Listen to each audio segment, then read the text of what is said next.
Membership 1 month 50 days పెడతావా?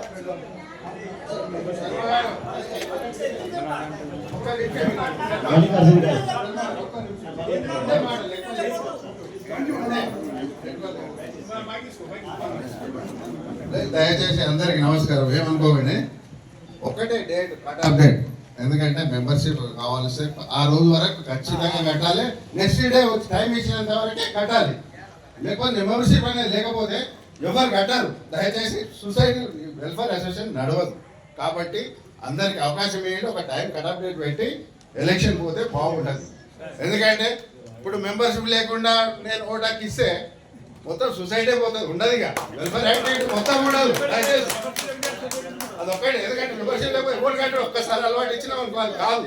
దయచేసి strictly పెట్టండి, ఒక కట్ ఆఫ్ డేట్ పెట్టండి, వసూలు చేసి నాకనే మెంబర్షిప్ ఇవ్వండి. Okay, thank you.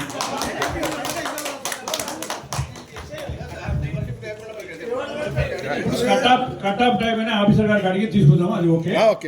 నా అభిప్రాయం చెప్తున్నా ఏంటంటే, ఎంతమంది కట్టినో వదిలేసి బ్యాలెన్స్ ఎవరెవరైతే ఉన్నారో వాళ్ళ పేరు ఒక స్లిప్ తయారు చేద్దాం. ప్రతి ఒక్కరు ఇంటికి తిరిగి 7 సార్లు తిరగాలంటే ఎవరు తిరగాలి, నౌకరు కాదు ఎవరు కూడా. వాళ్ళు కూడా ఉండాలి అభిమానం. అందుకని ఏం చేద్దాం, డ్యూస్ ఉన్న పేరు మీద చిట్టీలు రాసి వాళ్ళ ఇంటికి ఇచ్చేద్దాం. ఈ డేట్ వరకు మీరు కడితే మీకు నెక్స్ట్ జరిగే ఎలక్షన్ లో ఓటు హక్కు ఉంటుంది.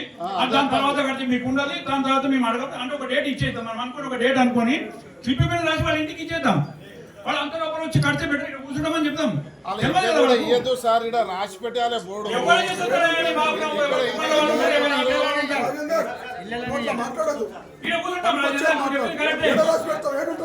ఇప్పుడు అట్లా కాదు కదా. ఇప్పుడు చిట్టు రాస్తే తప్ప గ్రూప్ లో పెట్టేసేయండి, వాట్సాప్ గ్రూప్ లో పెట్టేసేయండి. అరే విను, గ్రూప్ లో పెట్టి ఇంటింటికి చిట్టు పట్టి పంపించండి. గ్రూప్ లో పెట్టుండి ఇంటింటికి చిట్టు పంపించండి. ఆ రోజు ఫైనల్ డేట్ పెట్టండి. బోర్డు లిస్ట్ ఏం పెట్టారు, ఇంకోటి ఏం పెట్టారు ఏంటంటే మీకు తెలియక మాట్లాడుతారు. ఏం పెట్టారు అట్లా, ఇంకొకటి గొడవద్దు, కొట్లాడవద్దు.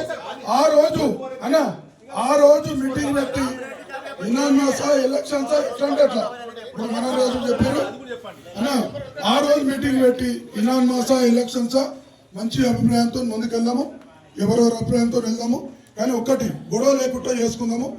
నెక్స్ట్ డే ఇప్పుడు ఇంత బలవంతుడు చెప్పినట్టు, ఇంత ముందు పెద్దలు చెప్పినట్టు నెక్స్ట్ డే వస్తే ఎవరికి ఓటు హక్కు ఉన్నది అది నాకైనా ఇది అందరు వినవలసింది. వాట్సాప్ గ్రూప్ లో కూడా అది రాసి పెట్టండి. ప్రతి ఇంటికి స్లిప్ పంపించండి. ఇది ఇంపార్టెంట్. టైం చెప్పండి, ఎంతమంది అని ఉండదు. టైం చెప్పండి.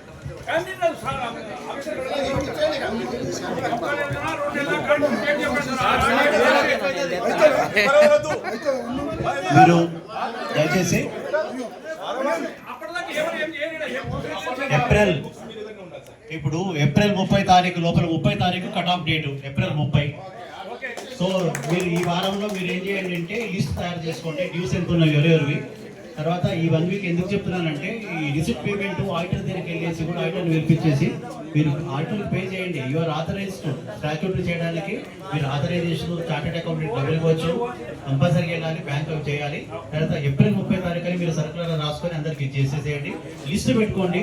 దానికి మీరు యాక్షన్ ప్లాన్ అనేది వెంకటేష్, సంతోష్, మన ఎవరెవరిని మీరు ఎంట్రోస్మెంట్ చేస్తారో ఎవరైనా సరే వాళ్ళే కాదు మన మెంబర్స్ అది మీరే డిసైడ్ చేయాలి.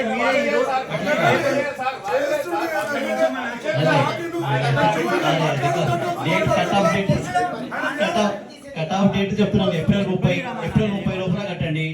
30 అయిపోయిన తర్వాత మనకు మే 1st or 2nd నాడు కూర్చొని మనం ఇదే రకంగా మొత్తం మాట్లాడుకుందాము. ఎనానిమస్ అయితే అదే రోజు నాడు ఎలక్షన్స్ అయిపోతాయి. లేదా కాంటెస్ట్ కావాలనుకున్నప్పుడు దానికి ఎలా ఒక 15 రోజులు 1 వీక్ టైం మనం తీసుకొని నోటీస్ ఇవ్వడం, ఆ ప్రాసెస్ చేయడం.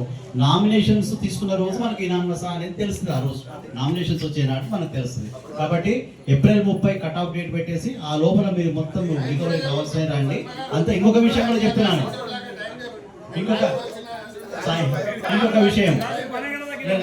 ఇంకొక విషయం కేవలము 30 తారీఖు లోపల కట్టిన వాళ్ళు కానీ తర్వాత వదిలేదానికి వీలు లేదు. మిగతా వాళ్ళ దగ్గర కూడా ఎవరైతే కట్టరో వాళ్లకు నోటీస్ ఇష్యూ చేసి లీగల్ గా మనకు అవకాశం ఉంది. అందరి దగ్గర ముక్కు పిండి వసూలు చేయాల్సిందే. సర్వీస్ అనేది అందరికి కాబట్టి అందరి దగ్గర వసూలు చేయాల్సిందే. కేవలం ఓటు హక్కు మాత్రం మనం చెప్పినాము. మల్లికార్జున గారు దయచేసి ఏమంటున్నారంటే ఎలక్షన్ ఓటింగ్ అనుకుంటున్నాం కాబట్టి ఎలక్షన్ అనేది మెంబర్స్ రెగ్యులరైజ్ చేయకుండా ఎవరైతే టైం లోపల కడతారో వాళ్ళు రెగ్యులర్ మెంబర్ ఉంటారు, మిగతా వాళ్ళు మెంబర్లు ఉంటారు, వాళ్ళు ఇల్లు రోజు మెంబర్లే ఉంటారు. కాకపోతే ఈ రైట్స్ వాళ్ళకు ఉన్నాయి. బట్ డబ్బులు లేవు, పే లేవు. రేపైనా ఎల్లుండైనా వాడు పే చేయాల్సిందే. నేను డబ్బులు చేయను, ఇట్లా కూర్చుంటా ఓటు కూడా అంటాడు. అప్పుడేం చేయాలి? అప్పుడేం చేయాలి? ఇచ్చినోడు ఇస్తున్నాడు, పోయి ఇవ్వడు.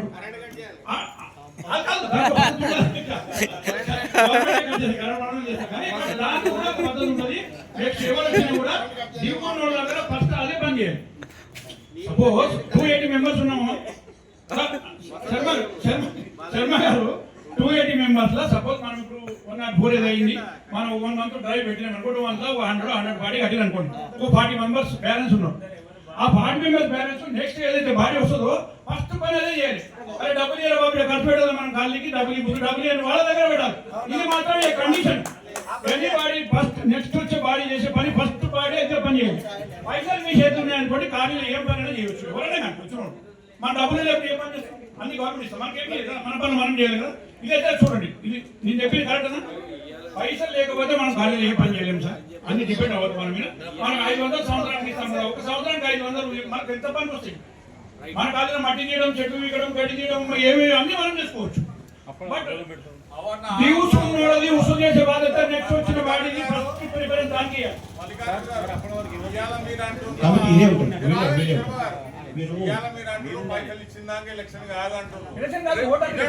రేపు వచ్చే క్యాబినెట్ 6 నెలలకు ఉంచుతుంది. దాన్ని ఏం చేస్తారు? April 30 cut off date.